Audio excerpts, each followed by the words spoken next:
selanjutnya, konferensi Kampung Segeram, sesi pertama yang akan dipandu oleh moderator Bapak Said Muhammad Rahimin MM.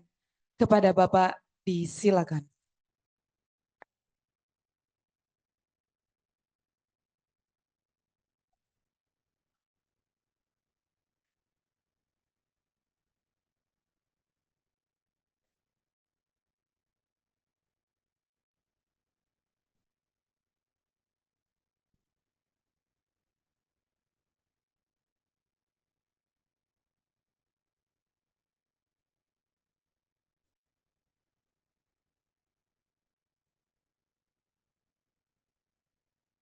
Air dituang di dalam ember, dikasih es dan sirup sarti, tapi jangan dikasih garam.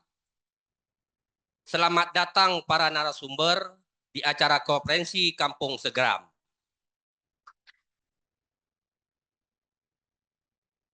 Gulai kari ditambah sayur acar, paling sedap dimakan dengan nasi hangat. Semoga konferensi ini berjalan lancar. Semoga semua yang hadir mendapat manfaat. Amin. Bismillahirrahmanirrahim. Assalamualaikum warahmatullahi wabarakatuh. Alhamdulillahirabbil alamin, wassalatu wassalamu ala asrofil anbiya'i wal mursalin wa ala alihi wasahbihi rasulil jema'in amma. Alhamdulillah, puji syukur kepada Allah Subhanahu wa taala, pada siang hari ini kita dapat hadir di ruangan Aula Stai ini dalam rangka yaitu konferensi Kampung Segeram untuk mengangkat budaya dan khazanah yang ada di sana, dan terutama dalam hal yaitu Melayu baru. Baik, untuk sesi pertama ini saya akan memandu untuk diskusi kita atau pemaparan materi oleh narasumber. Ada beberapa narasumber yang memaparkan untuk sesi pertama ini. Yang pertama itu akan disampaikan oleh yaitu Profesor Dr. Abdul Malik. Ya. Prof, selamat siang Prof. Assalamualaikum. Waalaikumsalam warahmatullahi wabarakatuh. Sehat Prof? Alhamdulillah. Alhamdulillahirabbil alamin. Baik, kita sapa lagi yaitu narasumber kita yang kedua yaitu Dr. Azhar Ibrahim dari National University of Singapore. Assalamualaikum, selamat siang Pak Dokter. Ya, waalaikumsalam. Selamat perkenalan. Alhamdulillah, ya telah hadir bersama kita. Sehat Pak Dokter? Oh, syukur, alhamdulillah. Ya, baik. Selanjutnya ada narasumber yaitu Nik Abdul Rakib bin Nik Hasan, yaitu dari Patani, Thailand. Assalamualaikum, Tuan. Waalaikumsalam. Tuan Nik, ya, sudah hadir bersama kita di layar secara online, yaitu tiga narasumber yang akan berbicara tentang yaitu tema kita Konferensi Kampung Segeram, transformasi warisan khazanah, modal sosial, Melayu baru. Materi yang akan disampaikan atau topik masing-masing yaitu Prof. Dr. Abdul Malik, yaitu pimpinan di alam Melayu. Langsung nanti ada dua lagi yaitu tentang warisan sosial politik dan pemerintahan bangsa Melayu, khususnya Segeram. Baik, untuk menyikat waktu, kita langsung saja memberikan kesempatan dulu kepada yaitu Prof. Dr. Abdul Malik untuk memaparkan materinya. Kepada Prof, kami persilakan. Terima kasih.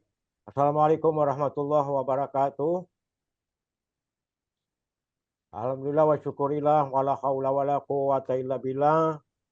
Yang saya hormati pimpinan STAI Natuna, ke Bapak Ibu, tuan-tuan dan puan-puan, para penyaji pada hari ini, dan semua yang mengikuti kegiatan seminar internasional di Natuna pada hari ini. Awalnya saya berkeinginan untuk datang ke Natuna, akan tetapi pada waktu yang bersamaan saya harus bertugas di Johor Bahru, dan hari ini saya menyajikan makalah ini di Johor Bahru. Kalau kata salah saya, Dr. Azhar pun di Johor Bahru kemarin kami. Nah, baik, bisa saya share materi saya, Pak moderator atau admin ya? Sudah bisa ya?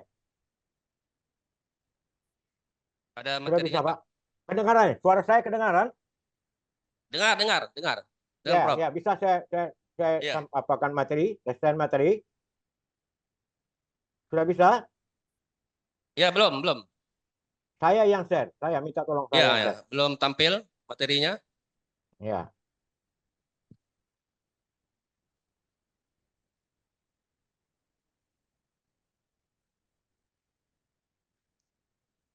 Sudah ya, toh? Sudah Prof. Ya. Ya.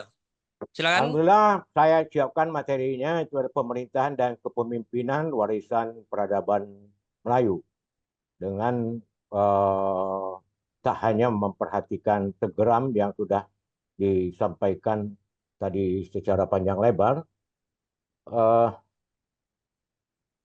dengan materi ini saya maksudkan adalah bahwa nilai-nilai yang ada dalam budaya pemerintahan dan kepemimpinan bangsa kita itu, terutama nilai-nilai terala, nilai-nilai asasnya itu tak dapat dihilangkan kendati pun kita mau menuju Melayu baru. Dengan menghilangkan nilai-nilai itu berarti kemelayuan kita pun menjadi sirna. Jadi kalau kita menjadi bangsa yang baru, bangsa yang bukan Melayu lagi, terutama bagi Melayu warisan Kesultanan Riau Lingga, Johor dan Pahang pada masa lampau, gitu, Bapak Ibu dan saudara. Kalau kita bercerita tentang Natuna ya dan Segeram tadi, sebetulnya mau jadi apapun Natuna ke depan itu sangat-sangat mudah ya, dilihat dari potensi yang dimiliki oleh Natuna juga Anambas ya, baik di darat, laut lebih-lebih ya, maupun udaranya. Nah, ini semuanya tergantung kepada kepemimpinannya ya. Jadi pemimpinan Natuna saja tidak ya, tidak bisa hanya kepemimpinan Natuna sebagai kabupaten, juga Anambas sebagai kabupaten, tetapi mesti kepemimpinan provinsi dan lebih-lebih kepemimpinan nasional.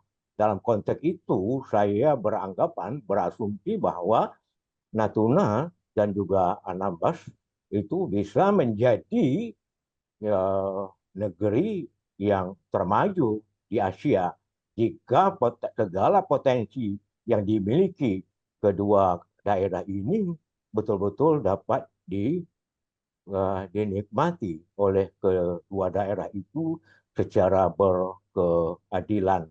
Ya, kita tahu persis bahwa banyak negara di Asia Tenggara, di Asia bahkan juga di luar Asia menikmati kesejahteraan dari apa yang disumbangkan oleh Natuna dan Anambas.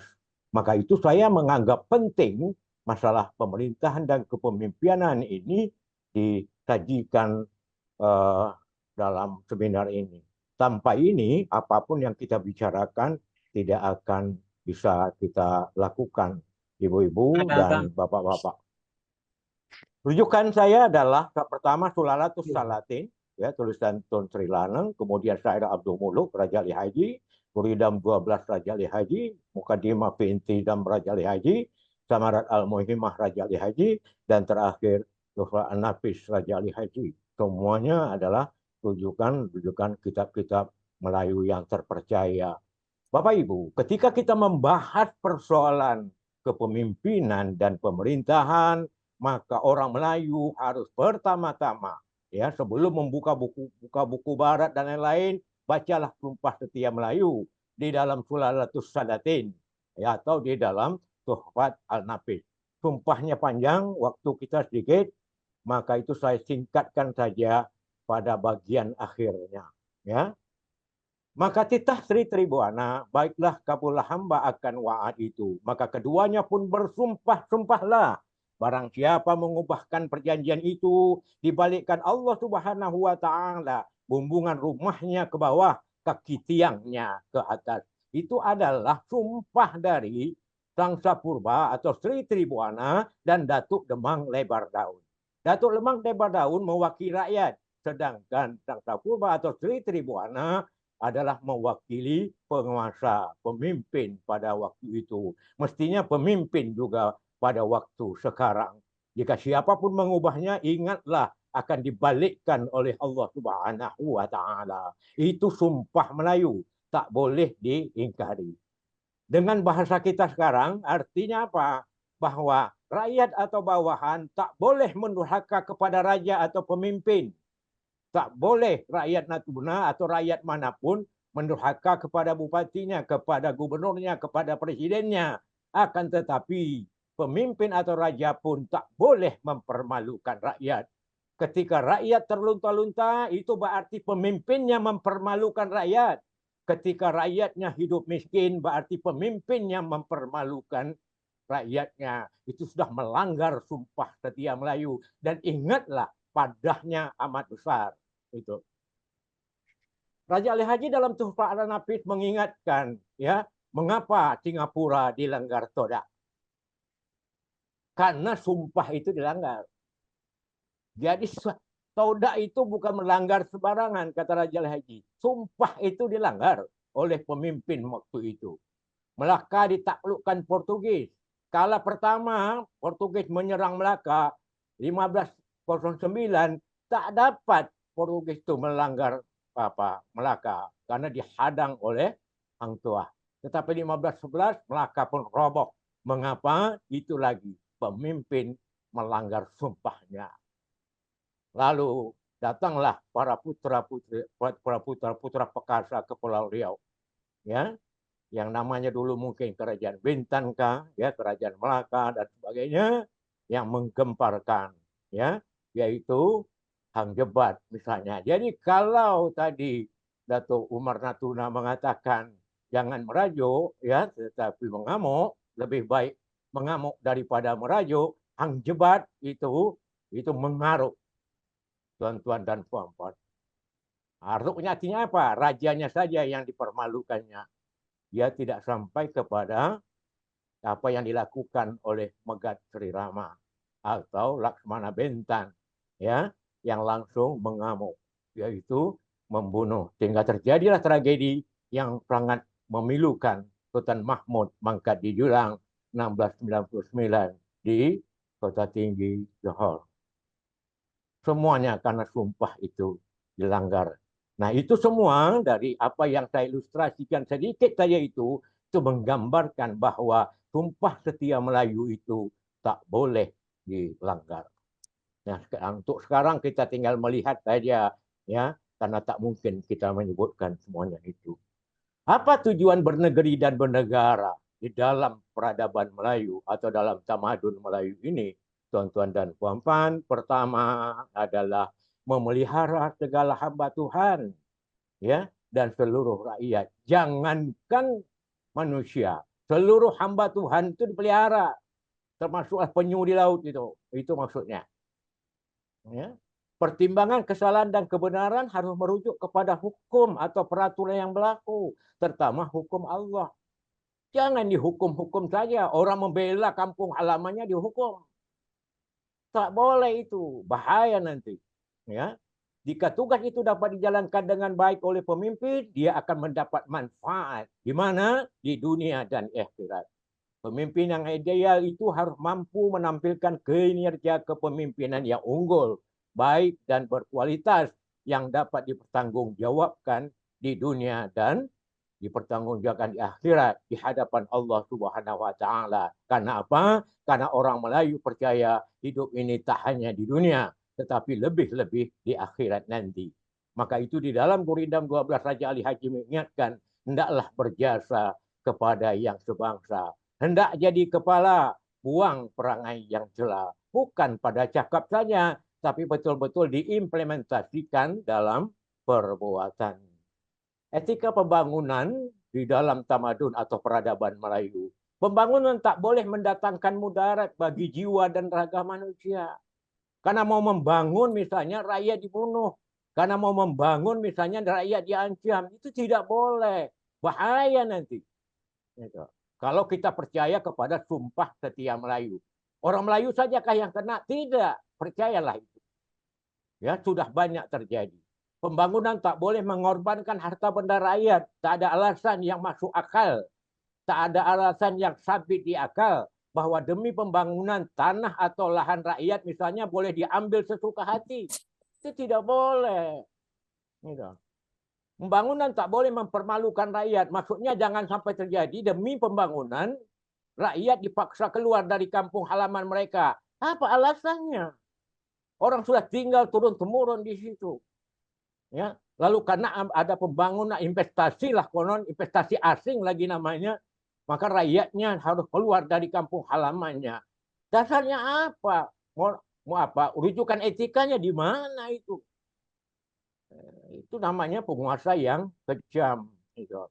Nah, seyogianya pembangunan itu mengharumkan nama pemimpin sehingga sang pemimpin akan terus dikenang rakyat, bukan yang sebaliknya. Ya, terus diingat rakyat akan kejahatannya. Itu. Pendapatan dan penghasilan negeri atau negara harus diurus secara benar dan dimanfaatkan sebaik-baiknya secara adil. Berapa yang dihasilkan oleh Natuna per tahun? Berapa harusnya Natuna dapat untuk pembangunan negeri Natuna? Dan Anambas itu. Jangan dihitung hanya jumlah ya, berapa panjang jalannya. Jangan dihitung jumlah penduduknya. Kalau begitu keadaannya Natuna APBD-nya kecil terus. Tapi berapa yang dihasilkan Natuna per tahun? Dari migas, lautnya terbesar di penghasilan laut terbesar di Indonesia. Migas terbesar di Asia Pasifik. Jadi akhirnya kita datang ke Natuna ya hanya melihat batu saja. Untunglah batunya itu batu yang berkilau, batu yang bagus, sehingga dapat dikenang. Gitu. Nah, untuk keperluan apa? Pengelolaan pemerintahan sendiri. Untuk kepentingan keperluan pemimpin dan pegawai, maksudnya gaji dan tunjangan. Gitu. Nah, untuk membangun negeri dan atau negara. Itu yang utama. Mestinya Natuna itu sebagai kawasan yang berbatasan langsung dengan beberapa negara ASEAN, ya Asia lagi malah. Nah, itu memang nampak bahwa ini ikon dari Indonesia. Gitu. Begitu orang nampak Natuna, oh ini Indonesia. Ini lihatlah hebatnya Natuna itu. Tetapi tidak terlalu susah itu. Kenapa? Natuna bisa menghasilkan itu. Hanya dia perlu diperlakukan secara adil. Bukan hanya kampung Segeram tadi. Maka kampung Segeram itu akan boleh jadi ikon budaya yang luar biasa. Itu. Nah, untuk membangun negeri dan atau negara. Dan untuk seluruh rakyat. Dengan potensi yang dimiliki. Dan mestinya anak-anak Natuna itu dari tingkat TK atau PAUD sampai dengan perguruan tinggi S3 tak perlu bayar UKT. Disiapkan oleh pemerintah. Gitu. Itu masalahnya. Putusan, perbuatan, dan tindakan kepemimpinan dalam pemerintahan harus dipikirkan baik buruknya. Karena akan dipertanggungjawabkan sampai ke akhirat. Itu pesan nenek moyang kita. 3 kualitas pemimpin yang boleh melakukan itu. Pertama, dia haruslah seperti khalifah. Ya, dia berkualiti khalifah. Apa maksudnya? Berkewajiban menegakkan hukum berdasarkan ketentuan agama dan peraturan perundang-undangan. Itu. Jangan lupakan nilai-nilai budaya Melayu itu. Siapapun pemimpinnya. Melayukah Anda, bukankah Anda, tetapi jangan lupa ini adalah negeri Melayu. Yang kedua, dia harus berciri sultan. Bagaimana? Berkewajiban melaksanakan pemimpin secara adil, arif, dan bijaksana. Gitu. Yang ketiga, dia menjadi imam. Apa maksudnya? Dia berada paling depan dalam semua keadaan. Kalau berada paling depan dalam keadaan senang, semua orang bisa. Semua orang mampu. Tapi dalam keadaan susah pun, dia berada paling depan. Nanti untuk panjang lebarnya, lihat Samarat Al-Umimah, Raja Ali Haji. Gitu. Nah, pemimpin itu harus punya ijtihad. Apa maksudnya? Pemimpin tak boleh tergelincir ijtihad itu. Dia bersungguh-sungguh mencurahkan pikiran dan menggunakan tenaga dalam memedomani dan menerapkan hukum atau peraturan. Caranya apa? Harus mampu mengambil hati rakyat dan atau orang-orang yang dipimpinnya. Bukan untuk kepentingan kampanye saja, tapi sepenuh waktu ketika dia sedang menjadi pemimpin. Waktu kampanye bukan main lagi. Sesudah kampanye menang, lalu orang-orang yang tadi mendukung dia ditinggalkan begitu saja. Itu bukan Melayu namanya. Nah, kemudian harus dapat berlaku adil. Jika tidak, seluruh negeri akan berseteru dan tercemar. Beberapa gejalanya sudah kita lihat. Gitu. Ya. Harus mampu menciptakan rakyat yang berhati benar atau tidak berprasangka buruk kepada pemimpinnya. Jadi rakyatnya seluruh mengatakan, oh pemimpin kami luar biasa, bupati kami luar biasa, wali kota kami luar biasa, gubernur kami luar biasa, presiden kami luar biasa. Apanya yang luar biasa? Positifnya, bukan negatifnya. Bawahan tak boleh bercerai-berai karena kesalahan kepemimpinan, karena kesalahan pemerintahan. Jadi harus ikhlas berbakti, harus berperilaku bersih. Pemimpin yang benar akan ditolong oleh Allah. Itu janjinya yang diyakini oleh orang Melayu. Apapun cobaan dan cabaran yang dihadapinya akan dapat diatasi secara baik dan bermartabat, bermarwah. Itu. Kita lihat Undang-Undang 12, pasal ke-12, bait 1, 2, 3. Raja mufakat dengan menteri seperti kebun berpagar duri. Betul hati kepada raja, tanda jadi sebarang kerja. Tetapi apa yang penting lagi, hukum adil atas rakyat, tanda raja beroleh inayat. Itu kuncinya, tuan-tuan dan puan-puan, bapak-bapak dan ibu-ibu. Sebagai pemimpin, kita harus berhati-hati menerima aduan atau bisikan. Ada 3 jenis aduan atau bisikan ini. Biasanya dari bawahan ini, karena dia mau naik pangkat. Ya, atau biasa siapapun dari orang-orang terdekat. Apa itu? Aduan yang bersumber dari malaikat. Yang kedua, aduan yang bersumber dari hawa nafsu. Yang ketiga, aduan yang bersumber dari syaitan. Ya, Raja Ali Haji mengingatkan hanya aduan jenis pertama yang masih masalahnya itu, problemnya itu boleh segera diurus. Karena apa? Dibenarkan oleh agama. Ya, ini aduan yang bersumber dari malaikat. Jadi manusia mendapatkan ilham itu dari malaikat. Tentulah aduan-aduan yang benar, bukan aduan yang dibuat-buat. Tapi 2 aduan yang berikutnya hati-hati. Ini bisa menjuruskan pemimpin itu sendiri. Karena apa? Itu bisa berasal dari pribadi-pribadi orang tertentu atau itu adalah bisikan setan. Disitulah kualitas pemimpin diperhatikan oleh orang kampung saya orang Karimun, Bapak Ibu, nah hati-hati kepada pengampu. Nah, orang pengampu ini yang penting dia, orang lain dia tak peduli. Nah, itu setan namanya itu, ya, iblis. Undang-Undang 12 lagi mengingatkan, apabila kita kurang siasat, itulah tanda pekerjaan hendak sesat. Apabila mendengarkan akan kabar, menerimanya itu hendaklah sabar, hati-hati menerimanya itu. Apabila mendengarkan akan aduan, nah membicarakannya itu hendaklah cemburuan. Maksudnya dipertimbangkan secara seksama, secara berhati-hati. Ya, pemimpin adalah pembela rakyat atau bawahan, tuan-tuan dan puan-puan. Ya, pemimpin harus mampu membela hak-hak rakyat, bukan menjual hak rakyat. Itu. Tak bisa. Atau menggertak rakyat untuk kepentingan kepemimpinannya atau kepentingan atasannya. Nah, membela rakyat sesuai dengan peraturan berlaku. Tak boleh membeda-bedakan rakyat. Nah, ini orang Segeram, ini orang Sedanau, ini orang Midai, dan sebagainya. Tak ada, semuanya warga Natuna, semuanya warga Anambas, semuanya warga Kepulauan Riau. Nah, semuanya warga Indonesia, malah semuanya warga Melayu. Itu mestinya. Pemimpin wajib menolong rakyat ya dan bawahannya. Apa kata Raja Ali Haji? Yang patut ditolong dengan harta, tolong dengan harta. Yang patut ditolong dengan mulut, tolong dengan mulut, beri nasihat gitu. Ya, yang patut ditolong dengan anggota, tolong dengan anggota. Duit tak ada, nak bercakap tak pandai, lalu ada barang segala macam kita tolong angkat dan sebagainya itu, bantu bangun rumahnya dan lain-lain. Jangan dia dibiarkan di gubuk terapung. Misalnya, Guri 6:12 lagi saya kutip, ingatkan dirinya mati, itulah asal berbuat bakti.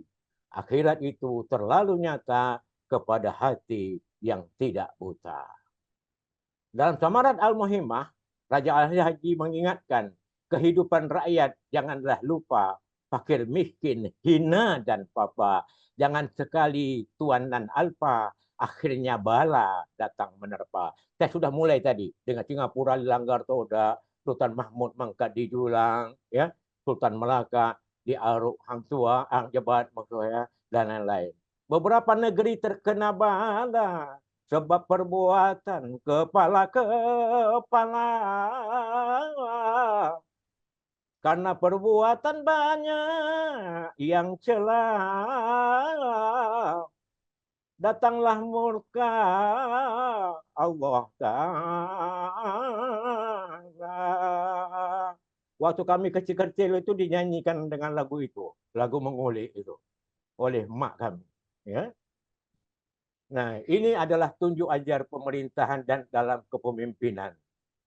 Orang di dalam bernegeri itu, oleh orang Melayu disebut ibarat berjalan beriringan. Kalau berjalan di beriringan, yang dulu jangan menunjang. Nah, pemimpin jangan menekan rakyatnya, jangan menekan bawahannya. Mentang-mentang dia pemimpin, macam dia sajalah yang pandai. Macamlah dia satu orang yang tahu. Tidak boleh begitu. Nah, kemudian yang tengah jangan membelok. Nah, ini para pembantu pemimpin ini. Nah, dia pula mengambil kesempatan itu. Belok kiri, belok kanan. Nah, yang di belakang jangan menumit. Ini rakyat semuanya. Kalau pemimpin sudah bagus, nah janganlah dicacat celah. Berbahaya itu.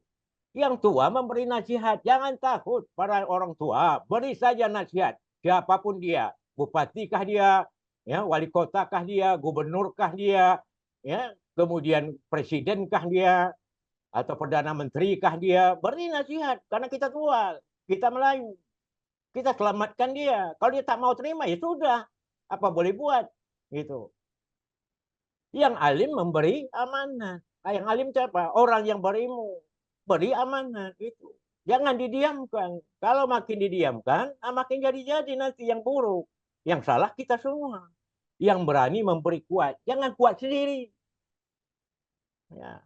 Kuat untuk banyak orang. Jadi kekuatan kita itu digunakan untuk banyak orang. Kalau kita sekarang seminar di Natuna, ada satu orang kuat Natuna itu untuk kebaikan Natuna. Bukan kebaikan rumah dia sendiri. Dia rumah macam istana, rakyat, rumah di atas, gubuk terapung. Tak bisa itu orang kuat seperti itu. Ya, yang kuasa memberi daulat. Pemimpin tadi membuat dengan kekuasaannya sehingga rakyat itu menjadi berdaulat. Orang hormat semua dengan masyarakat Natuna. Orang hormat semuanya kepada masyarakat Kepulauan Riau. Orang hormat semuanya kepada bangsa Indonesia. Karena apa? Karena pemimpinnya memberi daulat kepada rakyatnya. Tuh, tak bisa dihinakan. Betul. Nah, kemudian yang lupa diingatkan, yang bengkok diluruskan. Yang tidur dijagakan. Nah, ini sekarang yang tidur dia banyak ini. Nah, itu harus dijagakan. Karena apa? Kata orang tua-tua, kaya benda tinggal di dunia, kaya iman dibawa mati. Yang sebelah warna kuning tak saya baca, baca saja sendiri. Intinya orang Melayu itu selalu, kalau sempit, ya samalah berhimpit. Ya, kalau lapang sama berlega. Malu kita senang sendiri di kampung, orang lain susah. Malu itu. Kalau orang dulu-dulu. Sekarang tidak. Makin dia beristana di kampung, orang lain gubuk, oh bukan main suka dia. Akulah yang terhebat di dunia. Itu tidak ada nilai Melayunya namanya. Sampai kapanpun tak akan dapat membangun bangsa ini dengan baik kalau dia pemimpin. Intinya saya ambil penutup saja, yang lain nanti bisa juga dibaca dari buku saya, Karakter Pemimpin Cemerlang. Ini ya, pada apa yang dikemukakan oleh Raja Al-Haji saja di dalam Samarat Al-Muhimmah, ayuhai segala raja menteri, serta pegawai kanan dan kiri. Hendaklah ingat jagalah negeri, perampok penyamun, perompak pencuri. Bapak-bapak, ibu-ibu, tuan-tuan, dan puan-puan, di sekeliling kita sangat banyak perampok, penyamun, perompak, pencuri yang setiap hari mengincar harta benda kita yang sungguh luar biasa.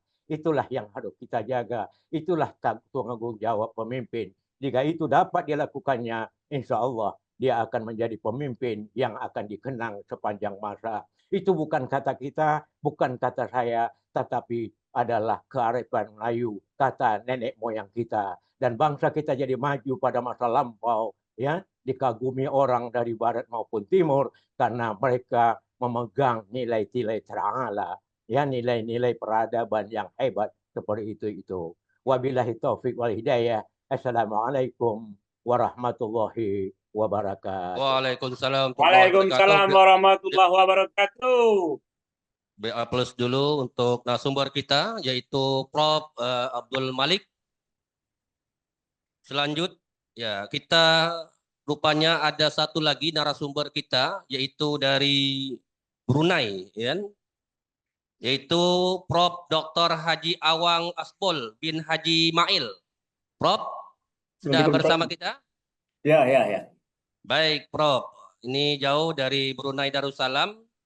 Kita beri kesempatan untuk Prof. Awang Asbol dulu untuk memaparkan materinya. Kita kasih waktu itu sekitar 10 menit masing-masing narasumber karena waktu zuhur kita itu menjelang jam 12, sekitar kurang lebih 20 menit ya. Menjelang 12, maka nanti ada sedikit tanya jawab. Maka kita beri kesempatan dulu langsung kepada Prof. Silakan, Prof. Ya.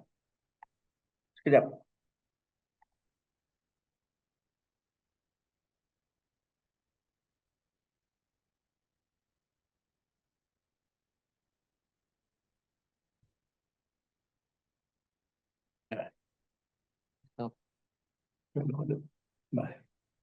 Baik, materinya sudah tampil.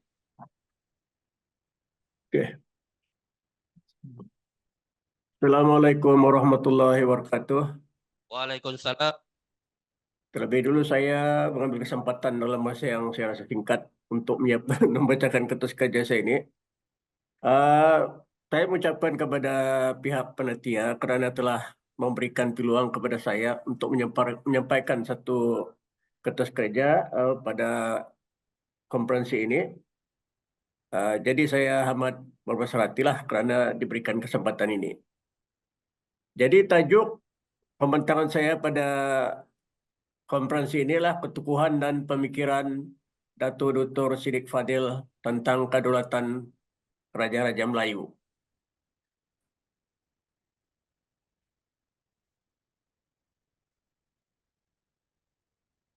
Baik, jadi kalau kita melihat dalam kertas kerja saya ini, oleh kerana masa begitu singkat, saya akan melihat bagaimana Datuk Siddiq Fadil, seorang tokoh yang sangat prolific dalam pemikiran Islam dan Melayu yang dihubungkan dengan sejarah dan kebudayaan. Jadi ini adalah disebabkan oleh pengaruh dari latar pendidikan agama, sifat patriotik beliau terhadap bangsa. Beliau terlibat dalam pertubuhan gerakan dakwah Angkatan Belia Islam Malaysia. Jadi dalam membincangkan tentang pemikiran kedaulatan Raja-Raja Melayu, Siddiq Fadil, kalau kita lihat, dia melihat penekanan kepada bagaimana institusi Islam itu mempunyai hubungan dengan Islam. Jadi apabila Raja-Raja Melayu yang sebelum ini menganut agama Hindu-Buddha, dan apabila mereka masuk dan menjadikan kerajaan mereka sebagai Islam yang bermula pada abad ke-13, maka Islam menurut Datuk Seri Fadil ini adalah menjadi keutamaan kepada sultan-sultan di alam Melayu. Jadi ini tak perlu saya baca kalau penubuhan ini. Okey. Saya rasa riwayat hidup saya akan melihat terus kepada. Nah, ini yang dilihat oleh Siddiq Fadil, yaitu isteri raja memang sudah lama wujud dalam tamadun manusia yang asalnya dari sebuah kampung yang kemudiannya berkembang menjadi sebuah kerajaan dan seterusnya membentuk empayar. Tanpa raja, maka sebuah negara akan huru-hara kerana masing-masing memimpin mengaku dirinya sebagai raja. Jadi kalau kita lihat dalam dunia Melayu atau alam Melayu ini, raja itu adalah satu institusi yang penting dalam menyatupadukan masyarakat Melayu sehingga mereka ini adalah penyumbang kepada keamanan dan kemakmuran bagi sesebuah negara itu. Jadi kalau kita lihat bagi alam Melayu, pemerintahan beraja sudah lama wujud, terutama di zaman pengaruh Hindu-Buddha.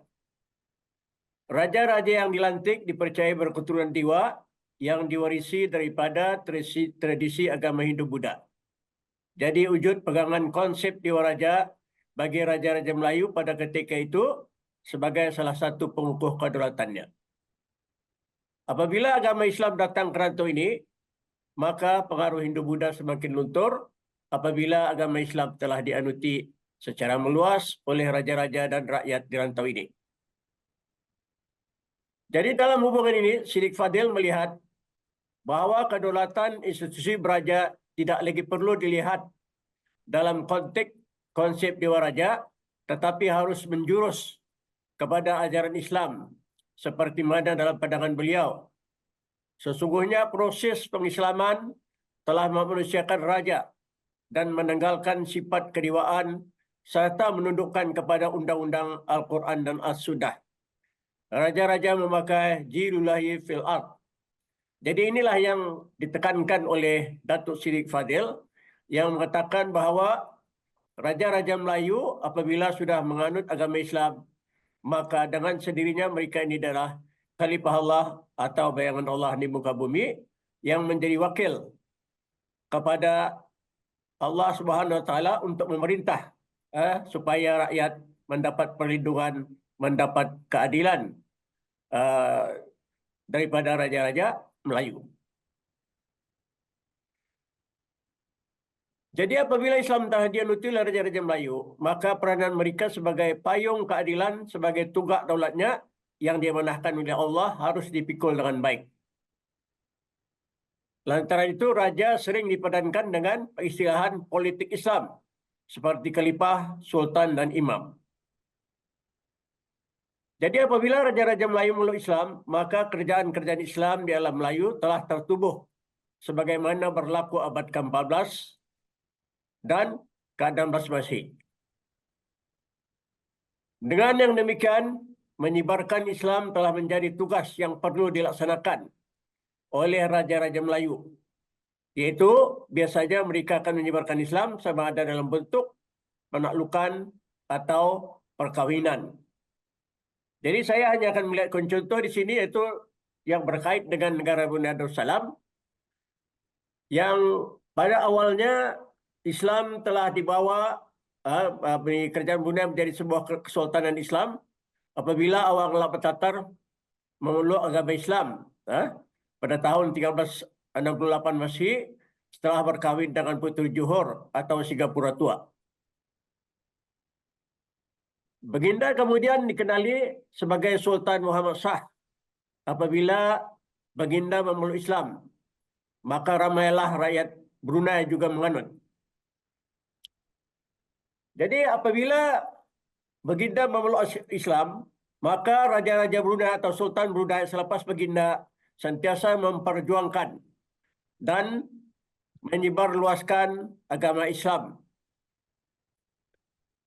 di negara Brunei Darussalam Yang boleh kita lihat kemuncak sebenarnya ialah semasa pemerintahan Sultan Bolkiah dan Sultan Muhammad Hasan, apabila empayar Kesultanan Brunei begitu luas, meliputi Pulau Borneo dan juga sebagian besar Kepulauan Filipina. Jadi oleh sebab masa yang tidak begitu mengizinkan, saya akan baca terus saja kepada kesimpulan saya.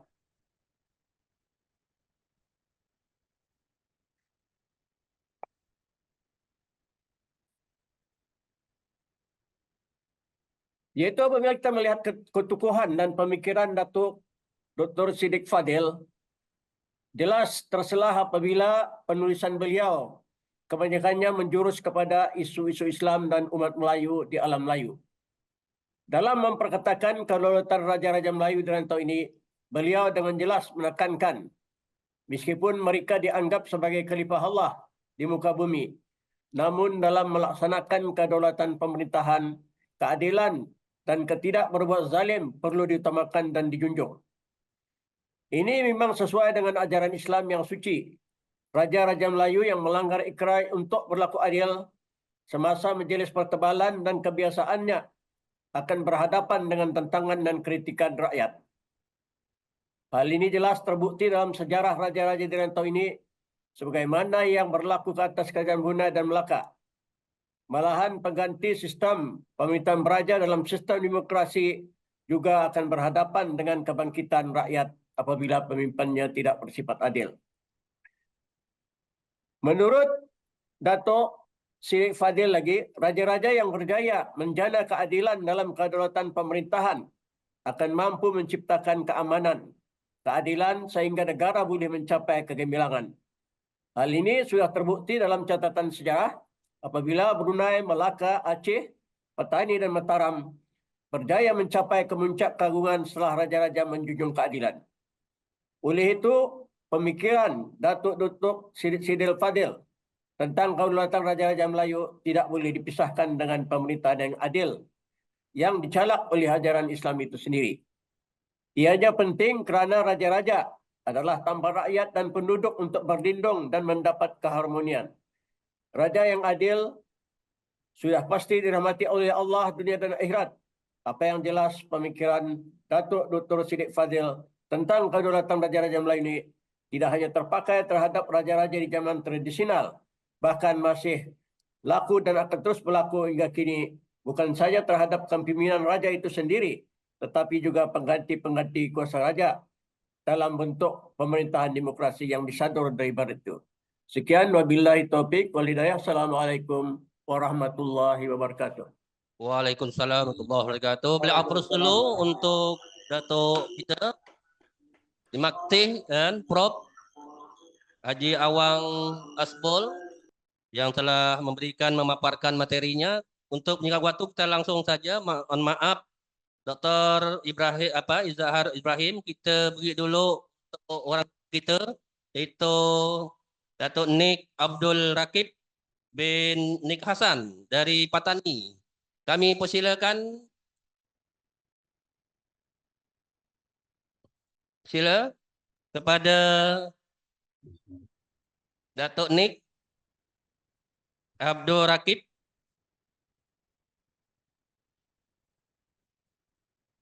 Ya, siapa dulu di antara saya dengan Dr. Azhar? Datuk dulu, Datuk. Tuan Nik dulu ya. Silakan Tuan.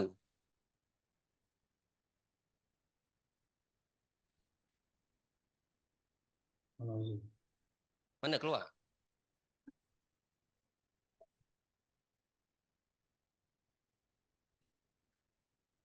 Silakan Datuk Nik. Nik Hasan.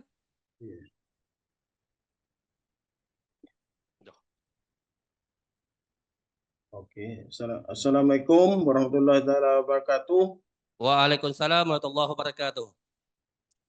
Selamat milad Sekolah Tinggi Agama Islam Natuna ke-22. Tahniah. Dan saya juga pernah pergi ke Natuna. Pergi juga di Stai Natuna. Agaknya saya kagum dengan Stai Natuna. Ya. Oke. Nah, jadi slide saya ini agaknya banyak, jadi penuh dengan foto. Nah, jadi tajuk saya transformasi warisan khazanah dan modal sosial bangsa Melayu menuju kampung Segeram baru. Jadi sebenarnya saya belum sampai ke kampung Segeram karena hari itu semasa rombongan dari Brunei ke Sedanau mungkin mereka juga pergi ke Segeram, tapi saya pergi melawat tempat Demam Megat. Mungkin juga dengan dosen STAI Natuna. Jadi di Natuna, jadi semasa pulang itu di atas pesawat, jadi ada seorang warga Natuna katanya nasib baik Natuna diklaim oleh China.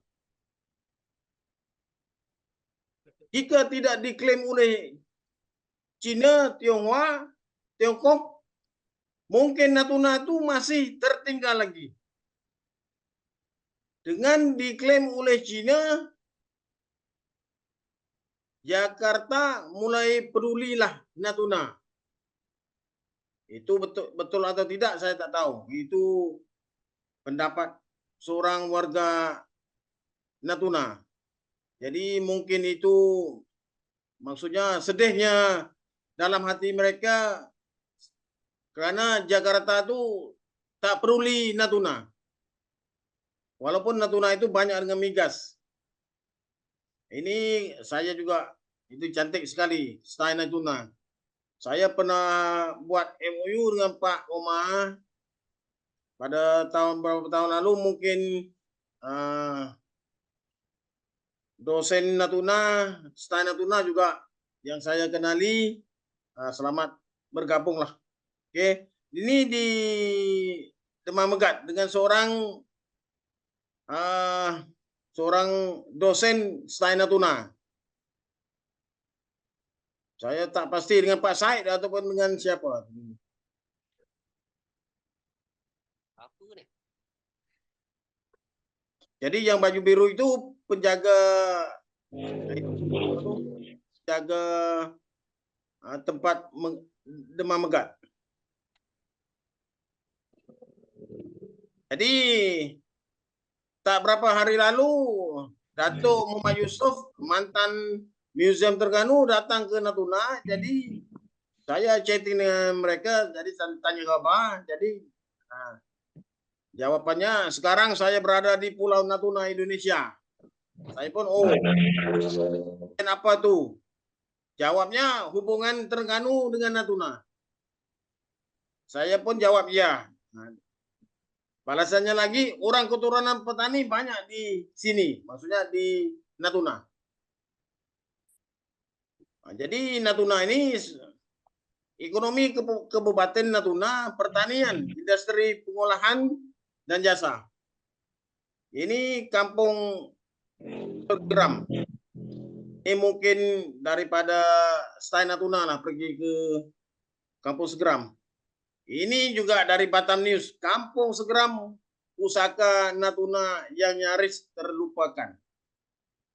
Jadi di seminar ini, webinar ini, saya tidak ingin kita hanya seminar, hanya webinar tanpa tak bertindak selanjut. Nanti jadi NATO. Seminar, setelah seminar selesai. NATO non-action, talk only, cakap kosong saja tanpa tindakan selanjut. No Jadi, action, more only apa? Talk ya.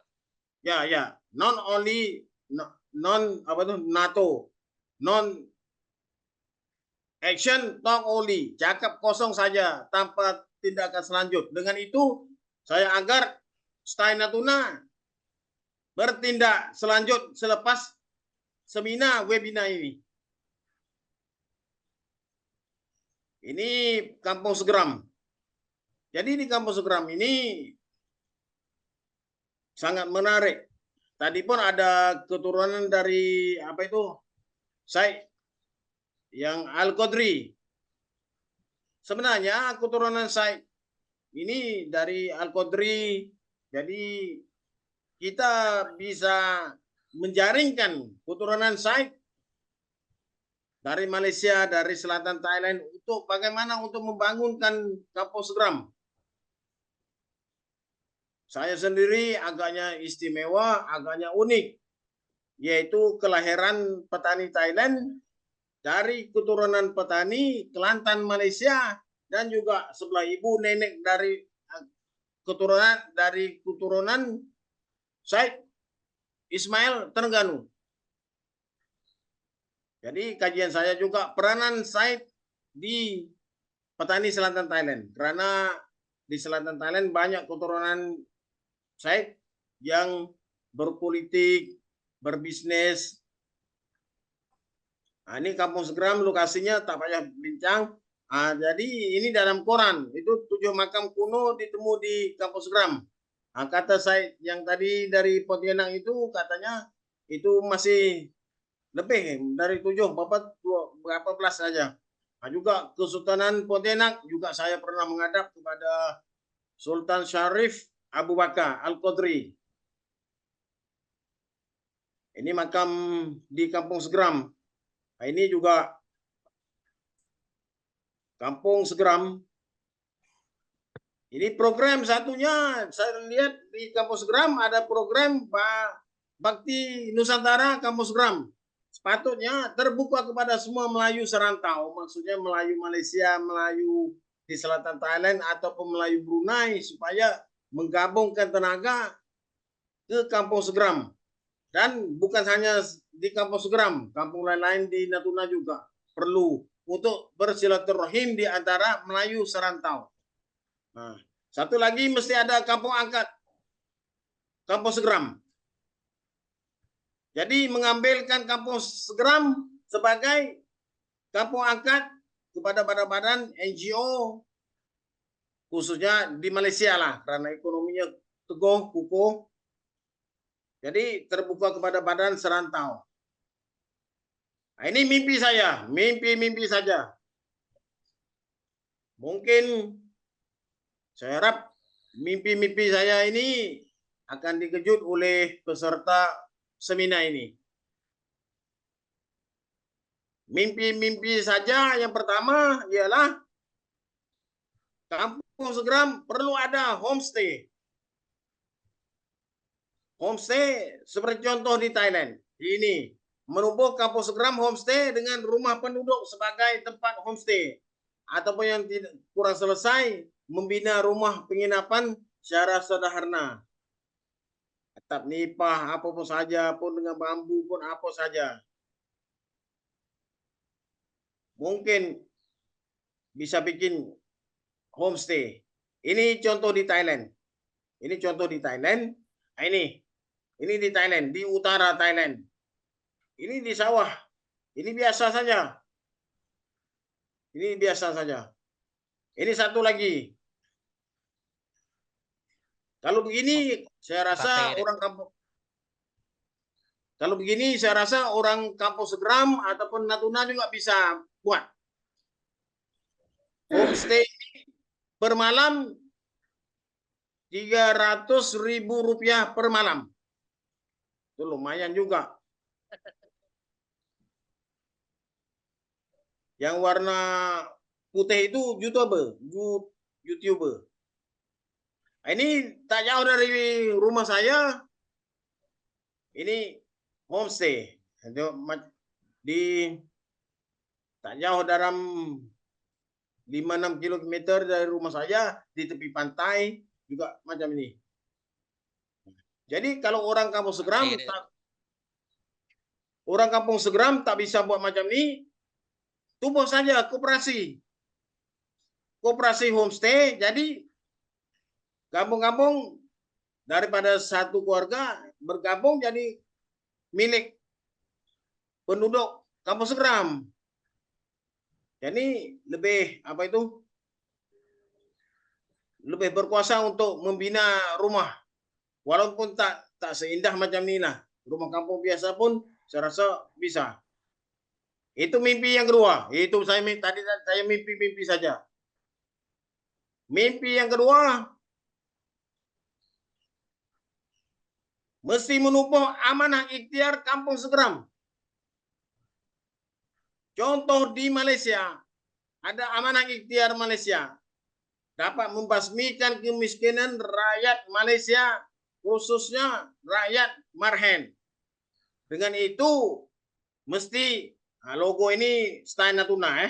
Ini Natuna lah, style Natuna ya, yang berperanan dalam menubuhkan amanah ikhtiar Kampung Segeram sebagai pembimbing.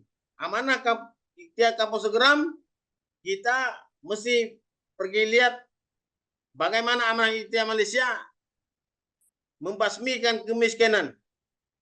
Amanah ikhtiar Malaysia belajar daripada Malaysia, yaitu yang pertama Profesor Muhammad Yunus daripada Bangladesh Grameen Bank. Nah, sebelum Grameen Bank pun ada juga Dr. Ahmad Hamid Khan, ini daripada Pakistan. Ini. Nah, mimpi yang lagi, kemudian ada mimpi, saya mimpi saja. Mimpi kemudian, mengapa nelayan tradisi Natuna miskin? Adakah style Natuna tak malu dengan tajuk ini? Jika malu, teruskan membasmikan kemiskinan nelayan tradisional Natuna. Belajar pertanian dari Thailand dan negara-negara jiran. Teknologi dari Singapura, kemajuan dari Johor, begitu juga dengan negeri bagian di pantai timur Malaysia seperti Terengganu, Kelantan, dan juga petani selatan Thailand. Ini satu contoh pertanian di Thailand. Mungkin Indonesia belum ada lagi. Karena banyak pariwisata dari Indonesia melawat kebun ini. Nah, ini satu proses hasil laut di Thailand juga. Natuna itu masih banyak karena Natuna itu kaya dengan daya bumi. Nah, ini juga mungkin. Nah, ini pertanian Thailand tuh saya rasa mungkin lebih hebat karena Indonesia pun impor beras daripada Thailand. Jadi kalau menggunakan teknologi daripada Thailand ataupun Filipina sebagai pusat beras di Asia di sana, mungkin orang Natuna tak payah impor beras. Jadi beras di Natuna pun sudah cukup untuk penduduk Natuna. Nah, ini. Karena Natuna sebagai pusat strateginya dapat mengambil teknologi Singapura, Malaysia, Kelantan, Terengganu, juga Thailand, Sabah, Kalimantan, Sarawak, Sabah, Brunei. Nah, ini buah kurma, pokok kurma. Saya tak pasti di Indonesia apa sebut. Tamar. Tamar ya. Ya. Ini di Thailand ada. Pariwisata Indonesia juga pergi melawat. Nah, ini. Mantap. Jadi ada satu pemiliknya tuh, dia ada sekitar hampir 10 ekar. Tapi katanya per tahun dia dapat 20 juta, yaitu 20 juta tuh sudah berapa tuh? Bukan 20 juta baht, itu dalam 300 juta rupiah, bukan 300, 3.000 juta rupiah. Nah, itu mimpi kemudian. Mimpi. Saya semua mimpi. Mimpi kemudian merubuhkan sebuah badan di bawah STAI Natuna, yaitu Center for Natuna Study. Yaitu gabung-gabungkan cendekiawan dari keliling Natuna.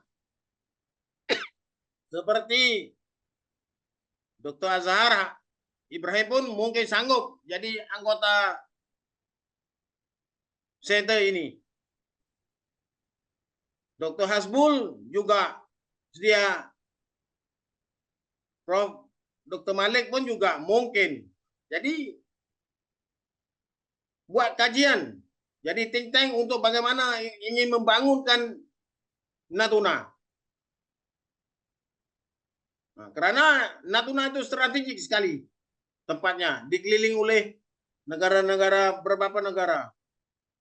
Ini sekitar, ini dari koran, katanya sekitar 4,30 ribu orang masih di bawah garis kemiskinan di Kabupaten Natuna pada tahun 2023. Ini maksudnya kalau saya, karena Kabupaten Natuna itu sedikit saja, 80 atau 90 ribu orang.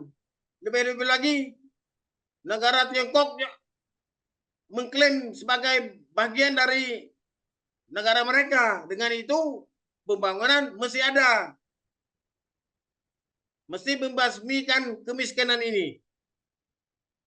Nah ini, jadi banyak, sawah padi banyak di sana, tapi katanya setengahnya itu tidak memiliki sistem irigasi. Sistem irigasi ini mungkin ada cara, karena belajarlah cara menanam padi dari Thailand, dari Filipina. Mimpi kemudian, mimpi kemudian menubuhkan tabung pendidikan kampus Gram. Ini bukan kampus Gram saja, kampung lain-lain juga di Natuna. Dengan tabung pendidikan kampus Gram, yaitu fokus kepada perikanan. Karena Natuna itu kelautan. Perikanan, pengelolaan hasil laut, dan pertanian mesti mencari dana untuk membangun pendidikan. Kita jangan harap Jakarta saja. Jakarta pun mulai peduli Natuna apabila diklaim oleh Cina. Kalau tak diklaim oleh Cina, masih dianggap 3T.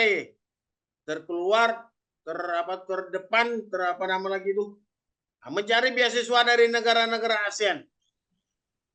Khusus kepada perikanan teknologi.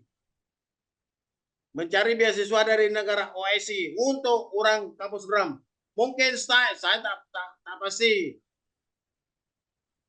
STAI Natuna ada statistik atau tidak bahwa berapa banyak pendidikan lulusan orang penduduk kampus Gram. Ini mimpi-mimpi mungkin akhirnya. Mimpi-mimpi STAI Natuna meningkatkan pendidikan yang akan bermanfaat kampus Gram. Karena STAI Natuna mesti fokus lebih tingkat lagi kepada bisnis syariah, ekonomi Islam, pusat inkubator. Ini saya pergi di College Hatta Syahrir di Banda Neira. Ini di tengah laut seperti Natuna juga. Rupanya pembangunan gedungnya Natuna lebih hebat. Tapi malangnya College Hatta Syahrir lebih hebat. Semasa saya pergi, saya tak ingat berapa tahun lalu, STAI Natuna masih STAI Natuna. Tapi College Hatta Syahrir sekarang sudah jadi Universitas Banda Neira. Nah, ini gedungnya. Kalau kita lihat gedung ini, tak bisa banding dengan gedung STAI maknanya gedung STA itu lebih hebat. Ini dengan dosen Kolej Hatta Syari, nah, sekarang Universitas Banda Neira. Dengan itu saya rasa Universitas Banda Neira ada fakultas perikanan, bahkan STA Natuna di tengah laut. Mengapa tidak fokus kepada perikanan?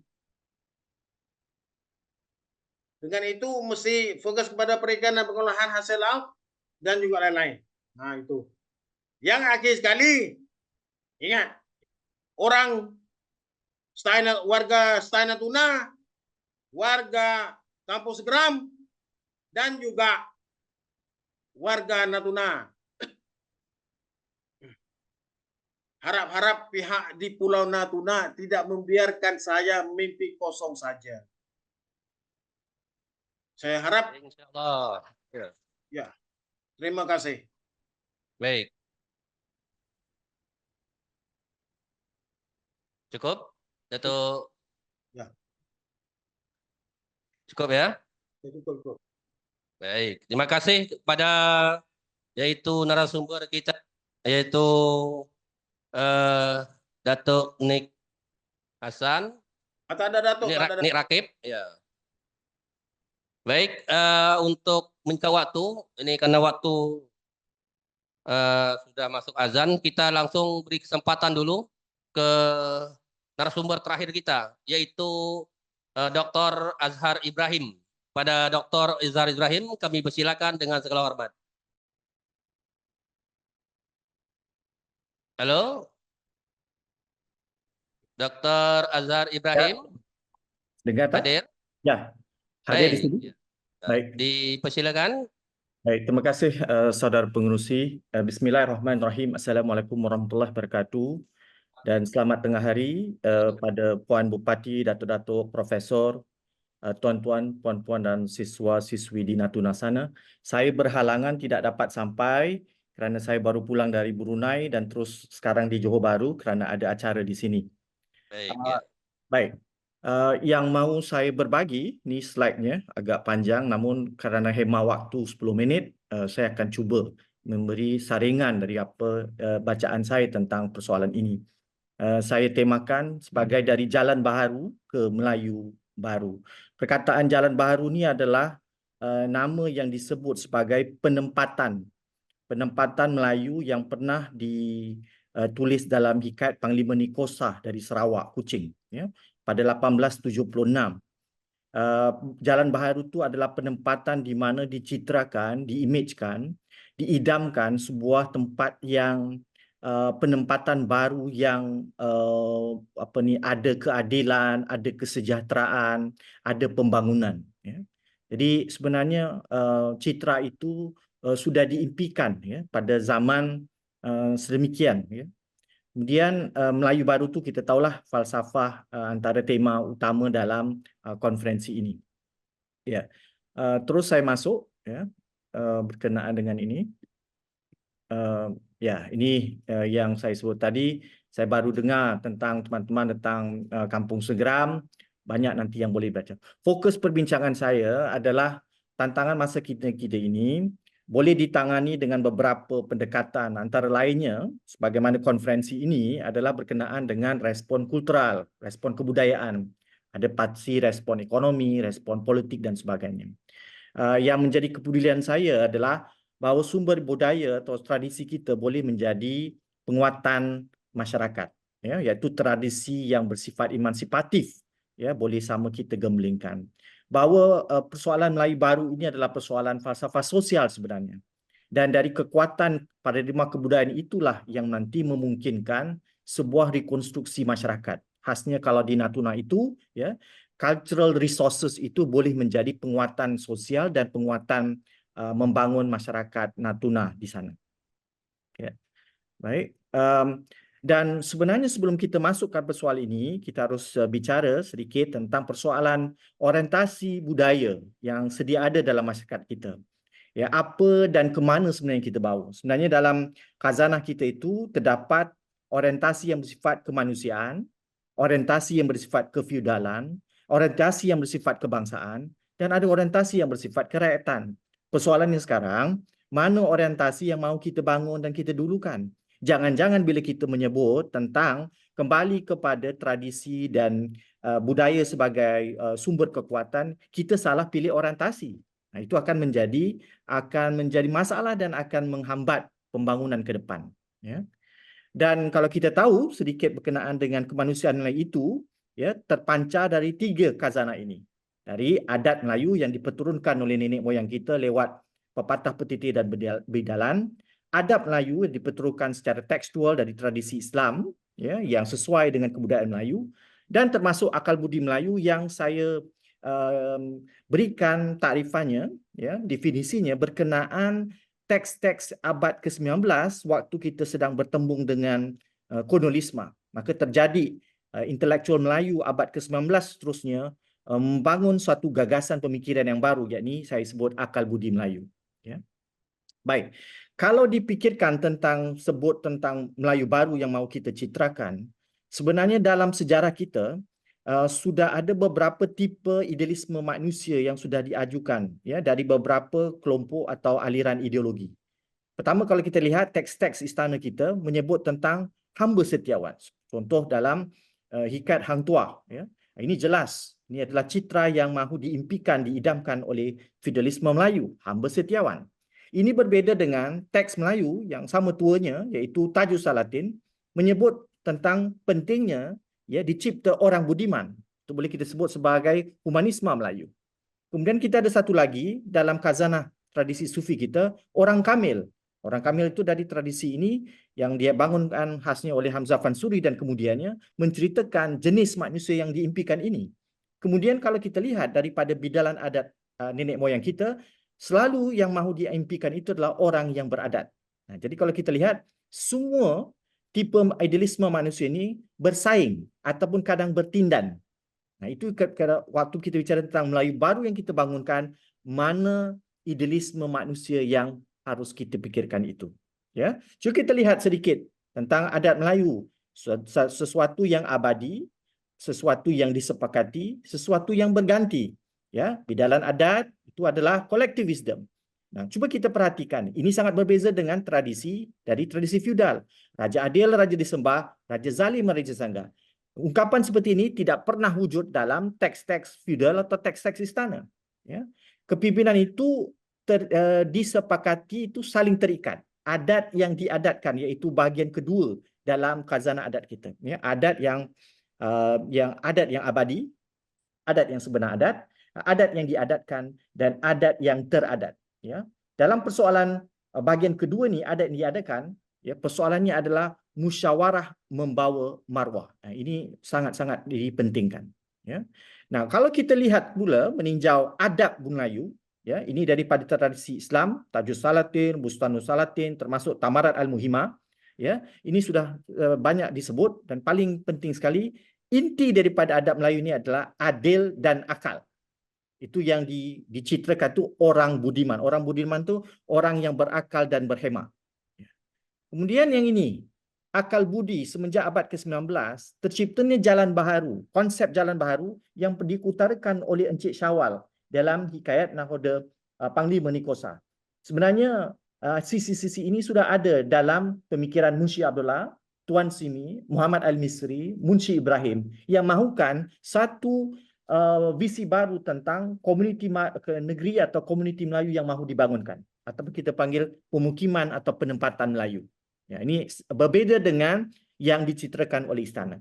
Saya tidak perlulah menyebut sini berkenaan dengan nilai-nilai yang ada dalam masyarakat Melayu. Kita sudah kenal dengan akrab soal budi, marwah, jaga nama, jaga adat, ya, gotong royong, ya, daulat dan agama dan sebagainya. Ya. Dan nilai-nilai ini sangat terpancar dengan baik. Persoalannya adalah bagaimana nilai-nilai ini digembling dalam suatu khazanah yang kita boleh panggil cultural resources.